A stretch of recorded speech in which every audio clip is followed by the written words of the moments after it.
सोचो बाजार से श्री यंत्र खरीद लिया और खुद ही पूजा शुरू कर दी। नहीं, उस चीज ऐसा का नहीं करना चाहिए। देखिए, भाव उद्रेक में तो कुछ भी कर लो, उसमें कोई रोक टोक तो है नहीं, है नहीं। लेकिन श्री यंत्र खरीद के लाए और ऐसे ही पूजा कर दी, नहीं। देखो, सबसे पहले तो पूजा करने के लिए जो प्रथम दृष्टया सबसे ज्यादा महत्वपूर्ण है वो यंत्र में प्राण प्रतिष्ठा करना है, नहीं। जी प्राण प्रतिष्ठा के बाद में यंत्र की पूजा होती है। हम भोजपत्र का यंत्र भी बनाते हैं तो उसकी भी प्राण प्रतिष्ठा करते हैं। जी जी आपने देखा है, हम जैसे जी पूजन करते हैं तब तो उसकी भी प्राण प्रतिष्ठा होने के बाद में तब उसका आवरण पूजन होता है।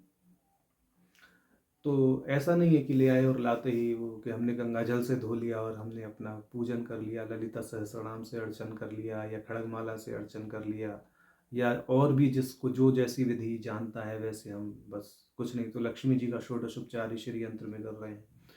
तो बिना प्राण प्रतिष्ठा के नहीं करना चाहिए। प्राण प्रतिष्ठा की तांत्रिक परंपरा में एक जो विधि है, संक्षिप्त ही विधि है, बहुत बड़ी तो नहीं है, उसका अनुसरण और उससे पहले उसका अग्निउत्तारण करना चाहिए। अग्निउत्तारण का अर्थ ही है कि जो श्री यंत्र या कोई भी यंत्र या मूर्ति जब उसको बनाते हैं तो उस पर छेनी हथौड़ा, आजकल तो मशीन इत्यादि का प्रयोग होता है, तो उससे जो उसमें दोष होते हैं उन दोषों का प्रक्षालन करने के लिए, है ना, घृत की धारा से वैदिक मंत्रों के द्वारा उसका शोधन किया जाता है। उसको अग्नि उत्तारण बोलते हैं। तो पहले उसका अग्नि उत्तारण करना चाहिए, माने उसकी शुद्धि होनी चाहिए। उस शुद्धि के बाद में, मतलब मांत्रिक शुद्धि है वो, उस मांत्रिक शुद्धि के बाद में फिर प्राण प्रतिष्ठा की प्रक्रिया होती है। प्राण प्रतिष्ठा की प्रक्रिया के बाद में तब फिर जो है आवरण पूजन आदि किया जाता है।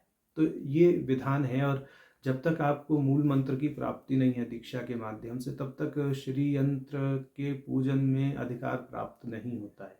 हाँ, भावोद्रेक है, आपका भाव है तो आप कुछ भी करें, उसमें हम मना क्यों करेंगे किसी को। परंतु परंपरा के अनुसार, शास्त्र के अनुसार, जो गुरु लोग आदेश करते हैं उसके अनुसार तो बिना दीक्षा के यंत्र साधना नहीं करनी चाहिए।